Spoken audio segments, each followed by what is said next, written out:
Hello and welcome to Hydra Collectables, where we let our geek flag fly. My name is Kevin Eastman, and today we are talking about turtles! Cowabunga!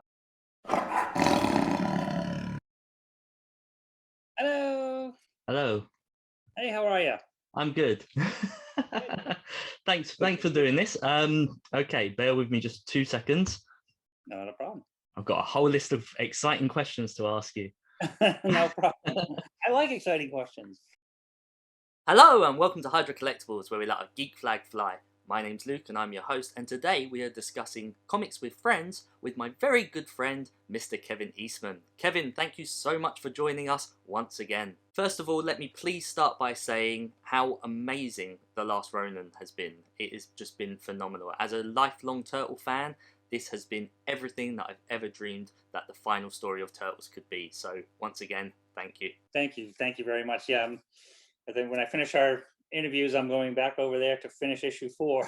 So and then one more to go after this. But it's been such a joy, and it's been really exciting that it's been received as well as it have. It's a lot of work, but I love it. So with that, let's begin with a Last Ronin themed question. So as many of us know from the previous interviews with your good self, Mikey has always been the first turtle ever drawn. Was it important to you that he be the last turtle standing? Yes, for a couple of reasons. One is that when I thought of it, I immediately thought of Mikey again for what you just said is the first one drawn. It just seemed to make the most sense. But also as a story arc, it was, to me, I felt the most interesting because he would have the furthest to go. Considering he's kind of the more lighthearted, lovable kind of guy. He's a competent fighter and all that stuff and part of the team. But it just seemed like he'd have the furthest to go to come to this decision to go through the trauma to then go, okay, this is what I have to do. So it was always the first choice. Yep. So you have gone on record multiple times now explaining that the turtles are like your own children. So with that in mind, how did it feel about writing their deaths? It was it's tricky because again, it's heartbreaking at the same time, is that you want to do your characters justice, and have their the means to their end have an important point and an important moment, and certainly for each of them important to the story as a whole, and needed to make logical sense, and this is what they would do, and this is what we it was obvious that it was not going to be a happy ending for a lot of them, called the Last Ronin. The Last Ronin. But yeah, it was pretty tricky, and certainly the issue I'm working on now is again, it's another tough one, but it's it's leading up to what we wanted to do, what I wanted to say in issue 5 all along. So it's sort of each piece strengthens that issue to the big ending that I wanted, all the firework and smokes and so. So far, within the Last Ronin series, we have seen both new and old faces, most notably Fugitoid the robot, who was a character of yours that predates the Turtles. How important was it that you included him in this final tale? It was important for a number of reasons, in that it was Peter and I created him before the Turtles, and then it became such an important part of the Turtles universe. In that original Turtles universe, the original Mirage universe, all the key players, Baxter Stockman and Fugitoid and Casey and April, of course, with the Turtles. And so as a device, and what I wanted to do with him, and I keep saying me, I work with Tom and I worked on this, as well as, it's based on the original script that, the original outline that Peter and I did. But it was important that he have a logical and critical and important part to the whole story. So because he's one of the original family. So he was definitely in early on, and actually from the very first notes that we did back in '87, he was included in that. That was in the scene. And actually, I think Pete's got a little sketch of it in his sketchbook of some of the notes that I have on those from 1987, and it was Fugitoid's head stuck up in a closet. Just sort of sitting up there. So we're sticking, true to those notes, and making sure that he has his moment too. And it's coming up, and it's a good one.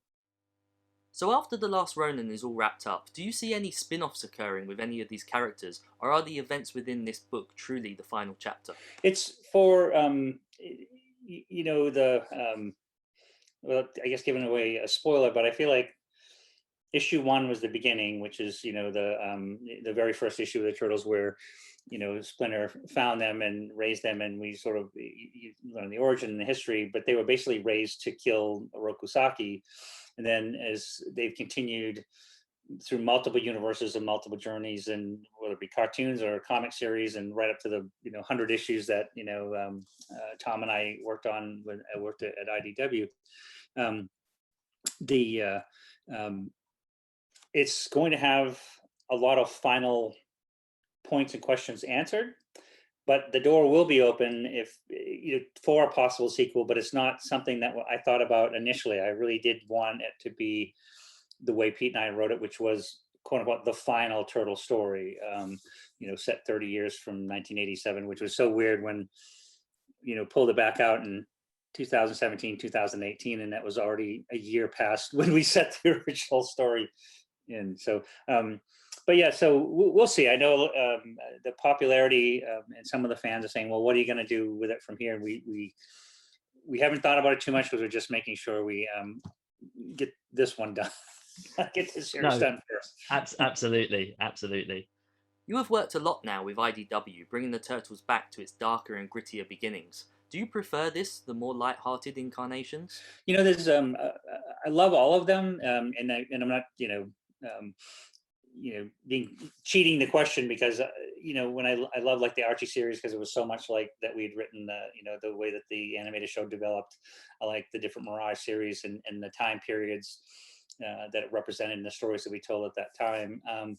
With the IDW series, it's just been such a fantastic ride, in that Tom Waltz really being in the driver's seat firmly, and the incredible Bobby Curnow, and sort of I was part of the team that helped do it, but Tom really did all the work. He's just such a fantastic writer, and I felt he did just a brilliant job. And he wrote 100 issues, for goodness sake, and they're quite and they're really good, and there's some really great moments, and it was great to be part of that team.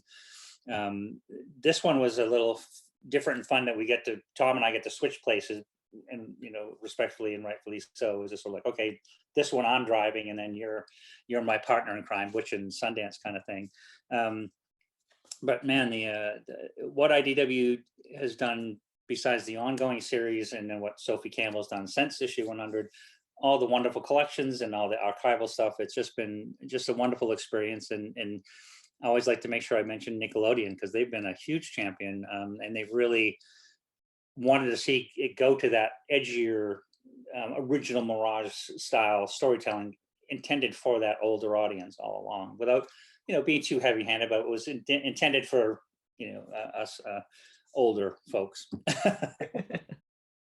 So sticking with IDW, Jennica has been a huge success for them in the most recent issues. She is now the new female turtle and the 5th member of the gang, but she wasn't the first female turtle that we have seen. Who is your favourite, Jennica or Venus? Well, it's I always wanted being a big Lieutenant Ripley or Sarah Connor, or April O'Neil, the strong female stereotype or character. I wanted to add a female turtle, and it made sense when we developed it. It was originally going to be Venus was originally going to be a 5th turtle named Kirby that was written for a New Line Cinema film that never went forward, and then it was developed as a 5th male turtle in the Fox Kids live action Next Mutation, and it was changed at the last minute to a female turtle, which I said, great. Well, I think another strong female character would be great. It just didn't land well, and it didn't land right with the fans, and a lot of people don't like it. I worked really hard on that series, and I liked some of the episodes, and I liked it. But with Venus, it was a much better opportunity and a much better way to approach it, in that Tom created this assassin character named Jennica, and she was only intended to be in the first couple issues, 51, 52, 53, and that. But we immediately liked her and wanted to keep her in the family and do more with her. So as she evolved as a character within the turtle family, by the time we get to around issue 65, we said, this is a perfect opportunity to, transform her into the fifth turtle and a female turtle, and it just worked out great, and it landed the right way. The fans really embraced it, and so we're pretty thrilled. Kevin, thank you so much for your time. Just one last question before you go. For many years, the oddest thing that I've ever heard about you was that you actually owned an army tank. However, recently I have learned that you actually bought the Batmobile. Is there a story there? How did that come about? Yes, it was. The army tank was just it was fun. It was like one of those, and it's like, it was cost about as much of a new car. And I used to live out in the woods in Massachusetts, and I'd drive my tank around out there. But when I had built founded the Words and Pictures Museum, comic book art museum in Northampton, was always looking for, like artwork and artifacts and historical things to bring into the museum space, to bring in more fans and just, entertain the fans that we had. And it just so happened that there was an auction in LA that had the original from the Michael Keaton first Batman Tim Burton movie. And there was an original bidder that ended up backing out at the last moment. And then I had put a bid in for what the reserve was at. So I, in fact, owned the Batmobile for a couple of years. That's and, so cool. It was a treat. And it's like, the thing was built on an old Chevy Impala frame, and it was 23 feet long. It was massive. And what a treat. And I always joke that, and it was usually, the timing was always bad, because it'd be about 1 a.m. and I'd think like, I'll put on my Batman suit, get in the car, and then go down and get a 6-pack of beer down at the local convenience store, but probably would have gotten arrested. So I'm glad I didn't do that. So no, it would have made a good headline though, right? Definitely. No, Kevin, thank you so much for your time today. Really have appreciated. Cannot wait to read the rest of Last Ronin. Thank you. Thanks for your support, and I appreciate it. Great talking with you today. You too. Take care. Bye-bye. Have a good day.